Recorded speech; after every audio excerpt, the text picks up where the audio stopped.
reading a whole lot more because it's just, oncogenesis is a rabbit hole of information, guys.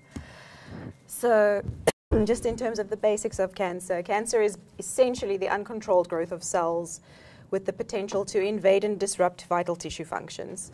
This malignant process includes the occurrence of unwanted gene mutations that induce the transformation of normal cells, for example, by overactivation of proto-oncogenes, oncogenic pathways, and the inactivation of tumor suppressive and anti-oncogenic pathways.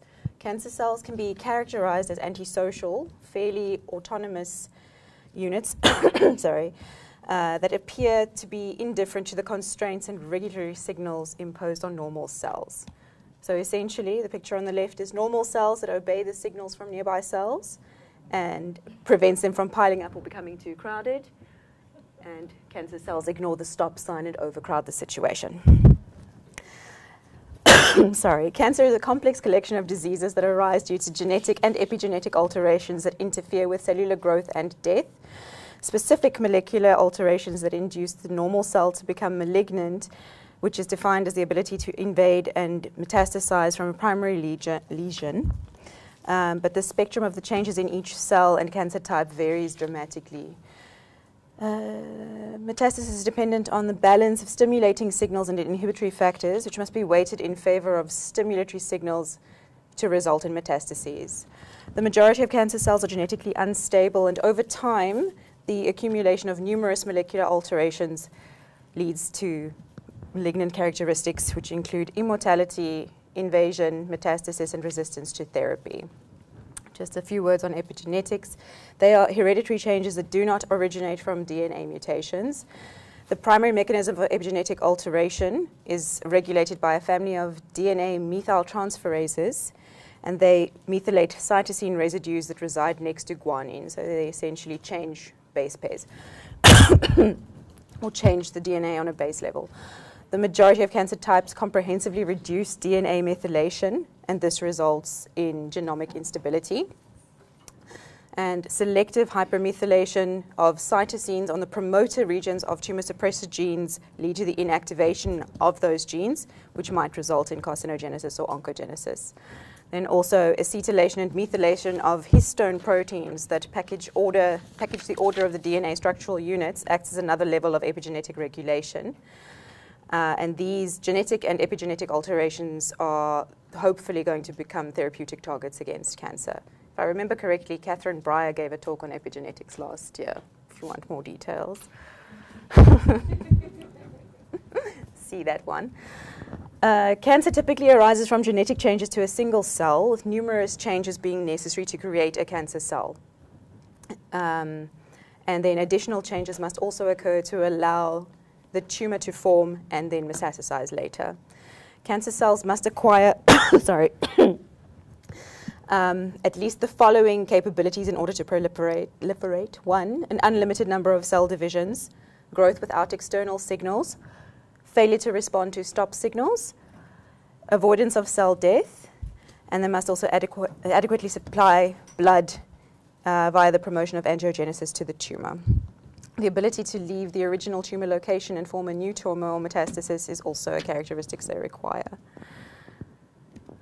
Sorry, there's lots of slides, but there's a lot of placeholders too. Proto-oncogenes are a group of genes that cause normal cells to become cancerous when they are mutated. Mutations in proto-oncogenes are typically dominant in nature, and a mutated version of a proto-oncogene is then called an oncogene. Often proto-oncogenes encode proteins that stimulate cell division or inhibit cell differentiation and halt cell death.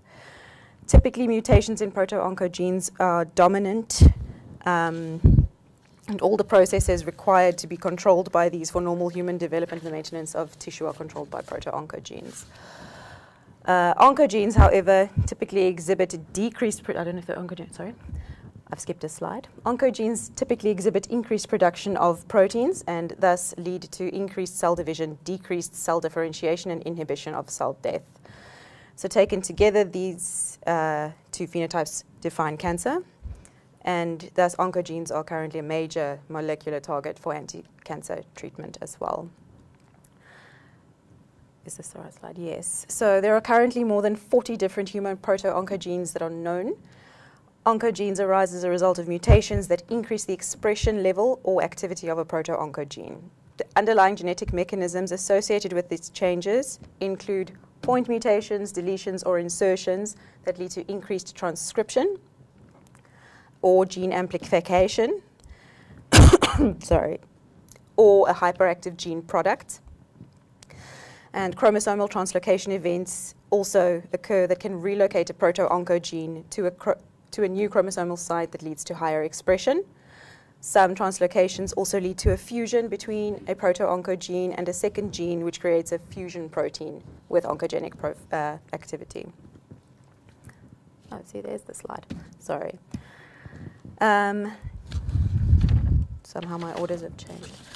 The loss of tumor suppressor gene function plays a role in oncogenesis as well.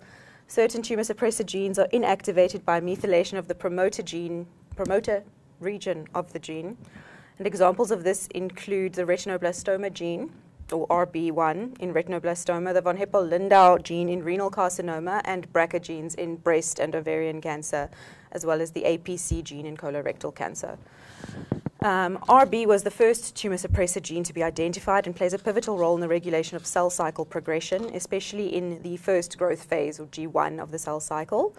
It's upregulated when RB1 is transcribed, and it binds to E2F transcription factor that prevents cell cycle progression. When RB is phosphorylated by cyclins and cyclin-dependent kinases, I'm not going to go into details of those.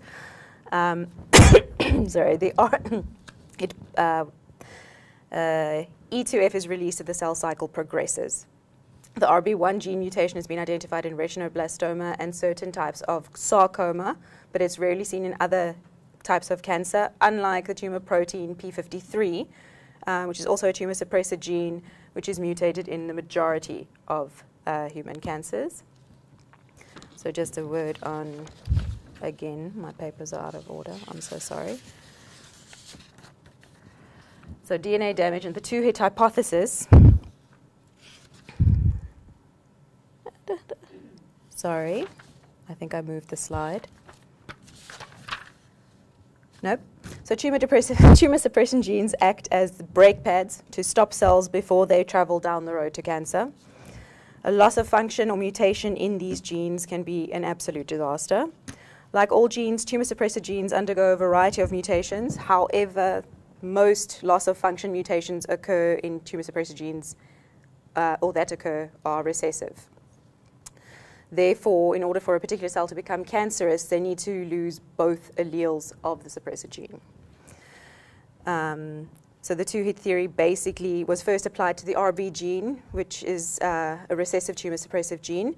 So you need to lose both of them for cancer to develop. Usually there's a hereditary form of one allele that is defective or damaged, mutated or deleted, and the other is lost later on via some form of somatic mutation. There's also another theory called haploinsufficiency, where only a single functional copy of the gene allele is produced, and this also can lead to the development of cancer.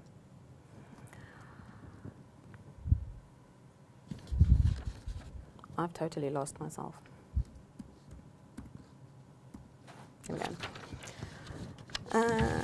So P53 is the most frequently mutated gene in cancer. It is a sensor of multiple forms of cellular stresses and has been described as the guardian of the genome.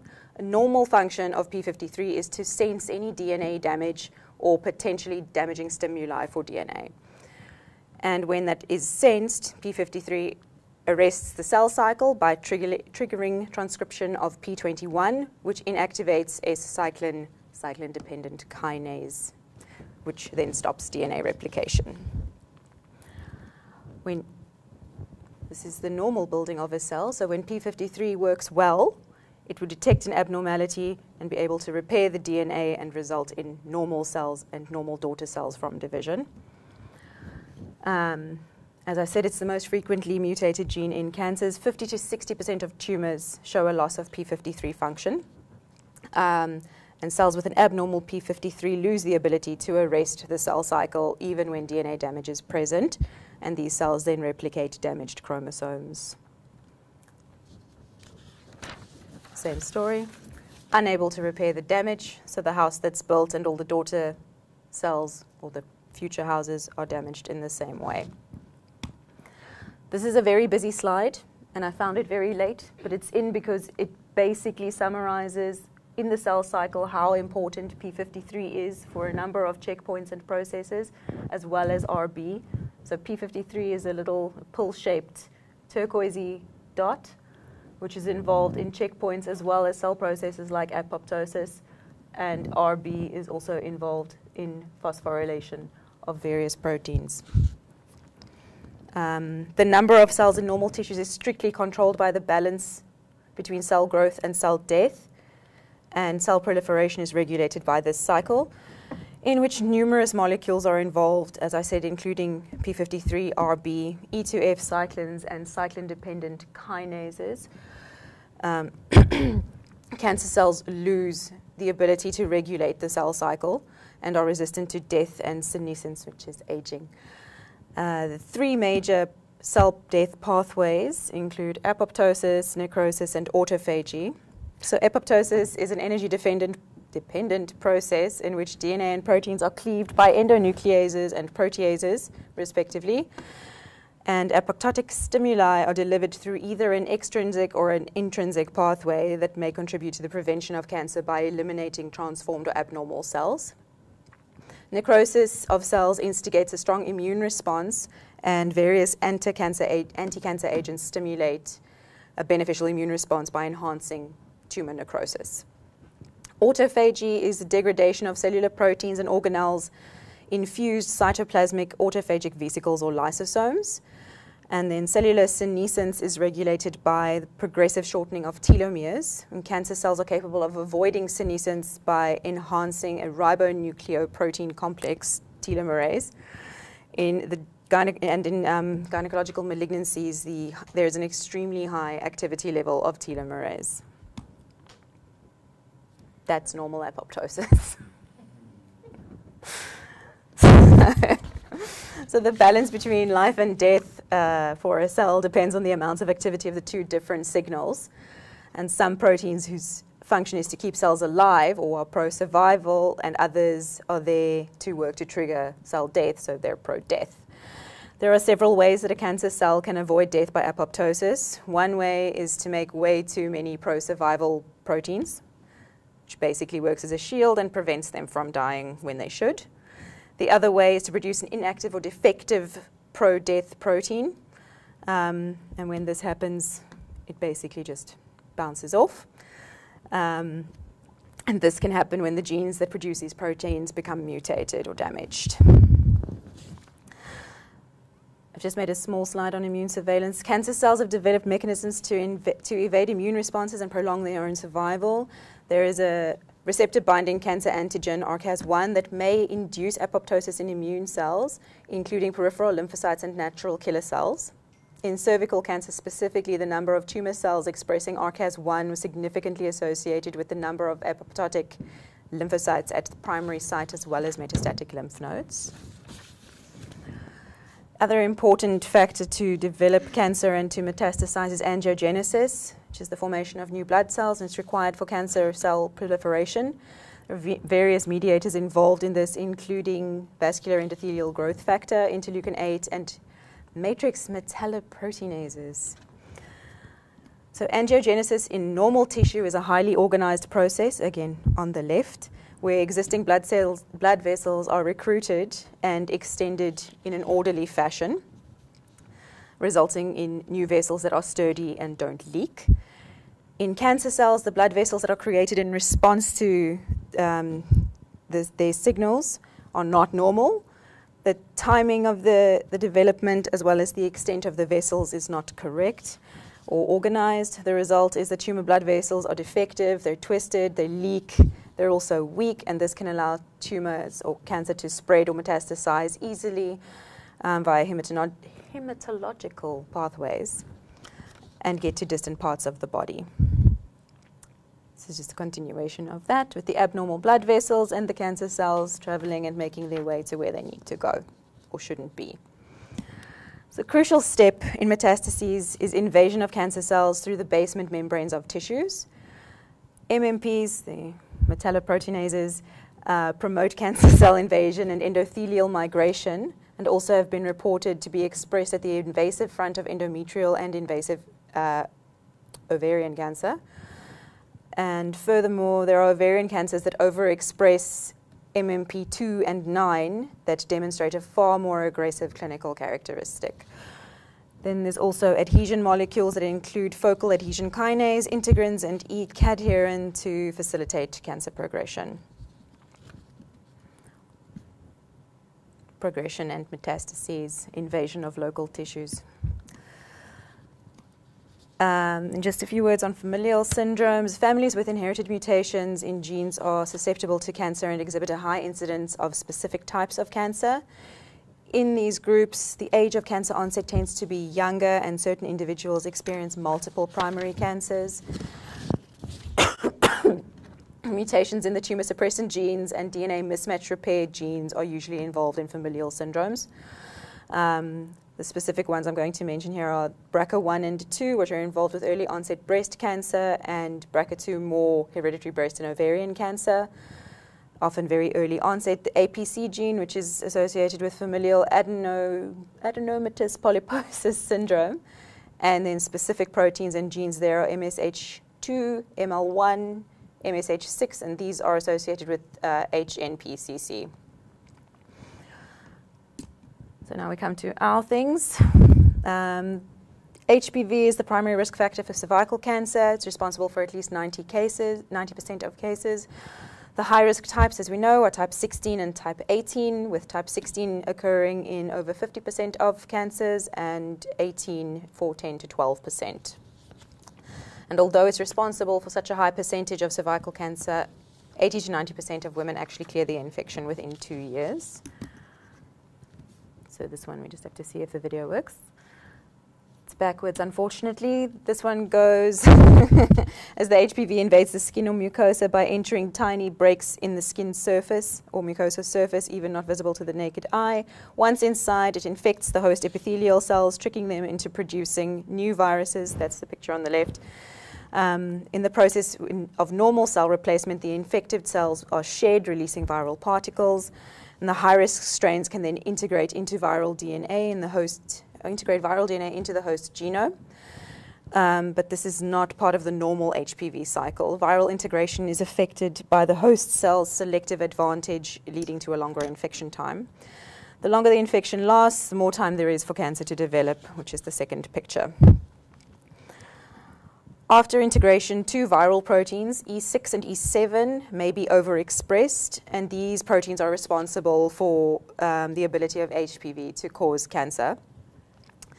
They essentially work as with key activity in the tumor suppressor genes. E6 inhibits P53, which controls responses to different types of cellular stress, including DNA damage and viral infection. E7 inhibits RB, which can prevent cell division by blocking the activity of transcription factors.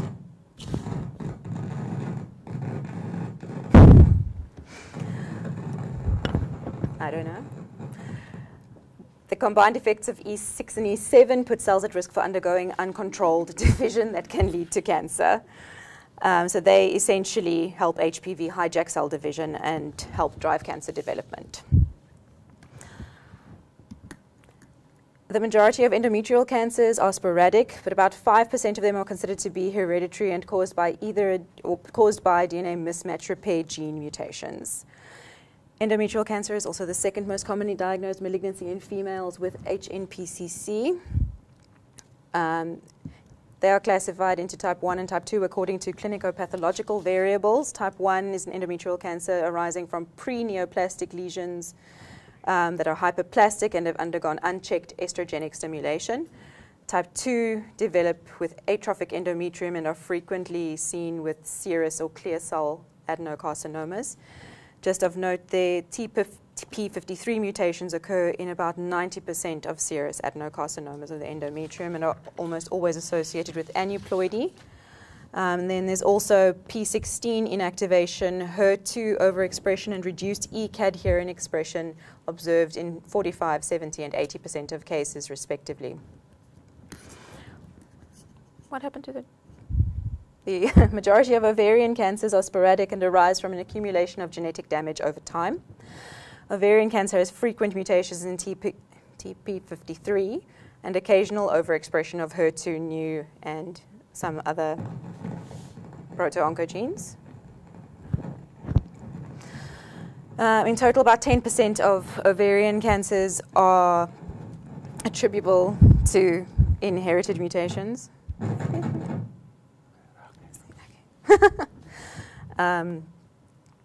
Inherited mutation of cancer susceptibility genes, including BRCA1 and BRCA2, and high-grade serous carcinoma is a predominant histological type in patients with inherited BRCA mutations.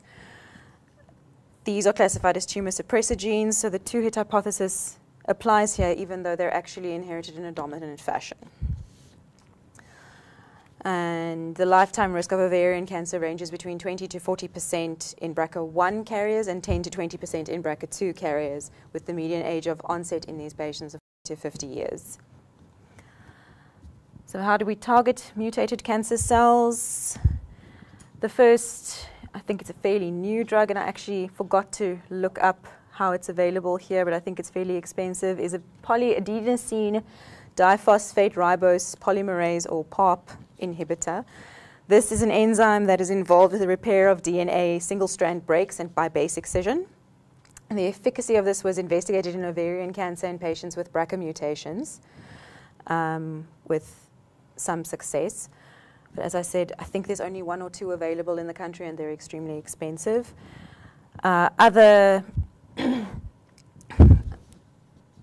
cellular proteins and cell cycle influences that have been investigated are lysophosphatidic acid, heparin-binding EGF, and amphiregulin, which have been reported to play a pivotal role in the proliferation and dissemination of ovarian cancer and would be useful inhibitory agents in sensitizing patients for chemotherapy in ovarian cancer.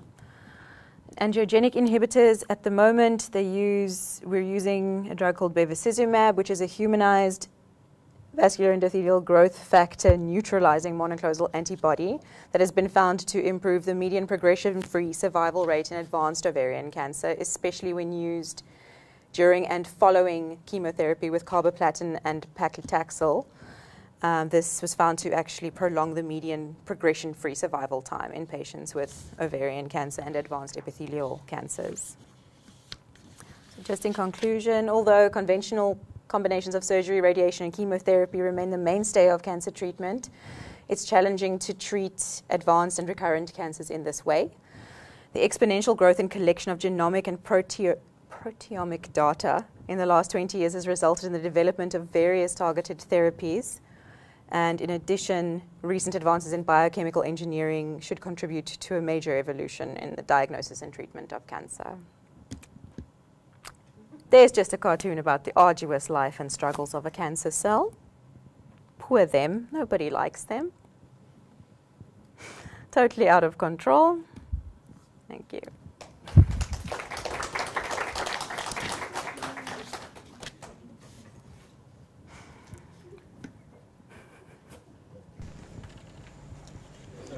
Good afternoon, colleagues. I'm sorry that I'm a little bit late this afternoon. I had another meeting, but thanks, Donay, for doing this talk on what seems to be quite a complicated, difficult topic.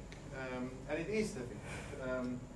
And some of the things that we've heard this afternoon doesn't make immediate sense, but I think it gives an introduction of the potential pathways that we can use to interrupt cancer cell growth, to target specific therapies. And one of the most exciting things in ovarian cancer in the last decade or so is certainly the PARP inhibitors. And I think if you prepare maybe for your Part 2 exams, you need to know a little bit about PARP inhibitors and how they work and how they exploit a BRCA mutation to actually work very well against certain types of ovarian cancer. And then some of the new immune therapies can also work extremely well if something, for instance, like a PD-L1 deficiency is identified So I think we've, in terms of ovarian cancer, we've not done extremely well in terms of treatment and overall survival. The epithelial ovarian cancers tend to live a little bit longer, but we fail often to treat them successfully. And with each of these little new steps forward, we make some progress. Any questions?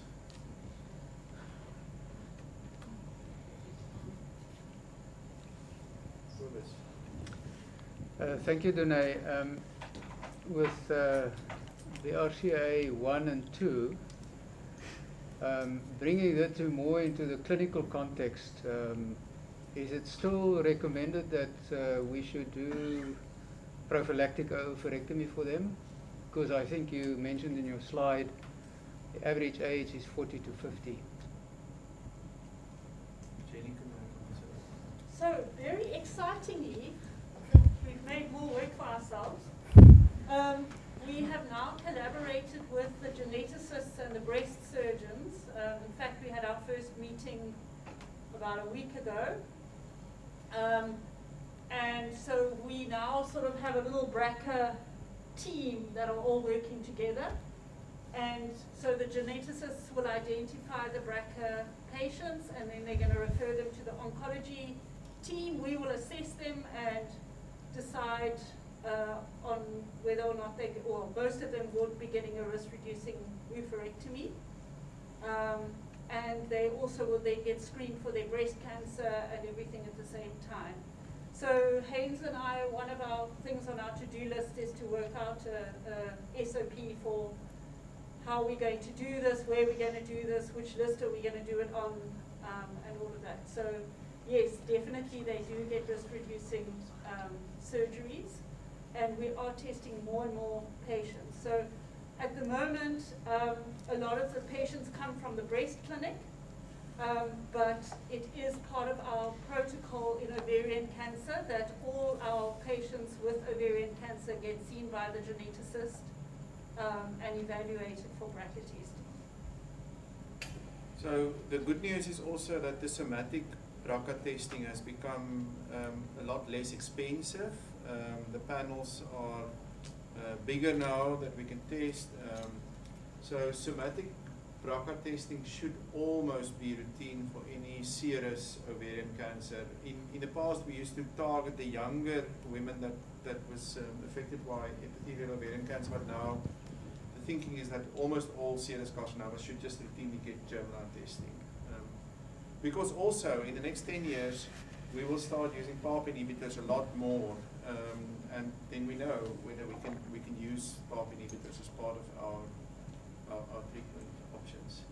So maybe, Jenny, I can just mention to you, I'm not sure if you're aware, but Professor Paul Goldberg from colorectal surgery, actually, they had a huge interest in this, that I know they have a big database on breast cancer patients. But did they not investigate HNPCC and the not familial 100% sure, you know. Henny, when I was there and I visited the unit, I know he actually worked quite a bit in the Western Cape around this, but yeah, it may be worth it to just ask, you know, if there's something they, from their database, you know, if it's worth it.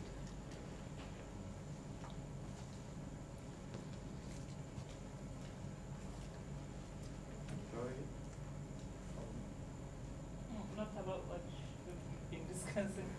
Are you Finished. Oh, okay. I just wanted to ask in terms of or where HPV is concerned, what's the difference between transformation and oncogenesis?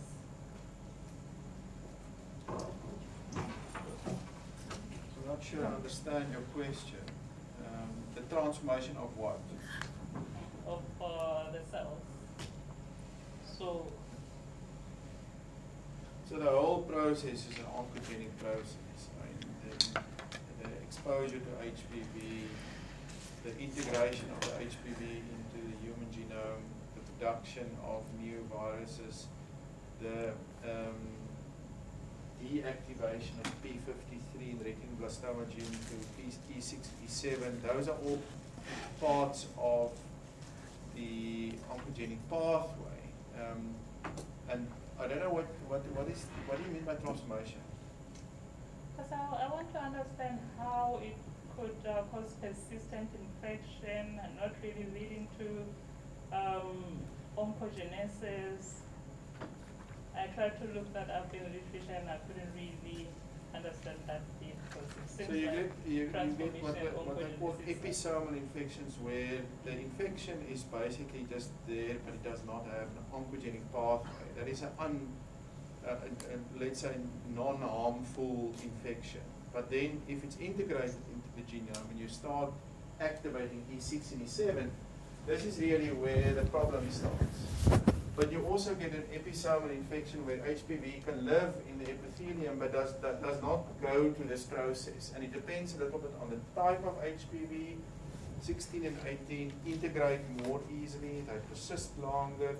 So that sort of defines also the oncogenicity of individual HPV types. I hope that sort of answers it a bit. I don't know, Jenny, you want to add? So just to add that there's also the host factors as well. So Yeah, obviously. as sort of women under the age of 30 are able to clear the virus much more easily. So the virus lives outside of the host genome in the cells, and by apoptosis and various other measures, you're able to clear the HPV. But we know the longer the HPV is in your system and that you're not clearing it, the longer that it stays in the system, the more likely it is to integrate into the genome. And once it's integrated into the genome, that's when it starts causing oncogenesis. So if it's just there sitting in the cytosol, the Yep. cell will transform, but Not not become necessarily. No. Correct. So, oncogenetic. but it won't. As soon as it's integrated into the genome, that's when the problem starts happening.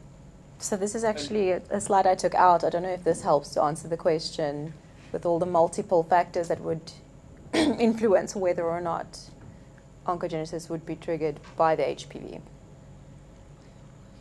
But it's very busy, is why I took it out. But you can also, on cytology, for instance, stain for some of the integration markers. So Ki67 is a marker of integration, and then that tells us that this is now an oncogenic process. The pure sort of presence or absence of HPV doesn't tell you very much about whether the patient is on that oncogenic pathway. She could have an infection that will clear the next day. But the moment you start seeing things like P53 and P-retinoblastoma gene being deactivated, and we see Ki67, and what is the other one? P16 positivity on a cytology slide, then we know the oncogenic process has started. The integration has happened. Does that answer it, sort of? Sort of. Can I just ask, when Danae talked about it, you mentioned something about immunogenesis. Have I got it right? Escape from immune suppression. About a question, how do you, she said she doesn't understand between the natural history or the oncogenesis pathway versus this one. Versus how do you get it out of the system? Like and now it has been explained, but wasn't there, apoptosis is one. But the escape from cell death. Immune response, how you fight an infection, that's a viral infection. This is more on a pathway, because when HPV enter the cells, some will undergo to the pathway of oncogenesis, but not necessarily all the time. So I just wanted to understand the pathway is not really oncogenetic per se, but it leads to persistent infection, but at the same time transforming the cells. The cells change somehow, but are not oncogenetic.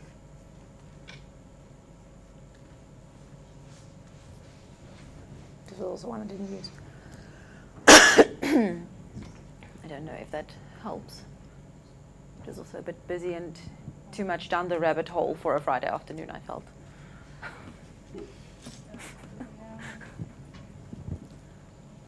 You will remember a few years ago, President Barack Obama announced sort of a move towards personalized medicine.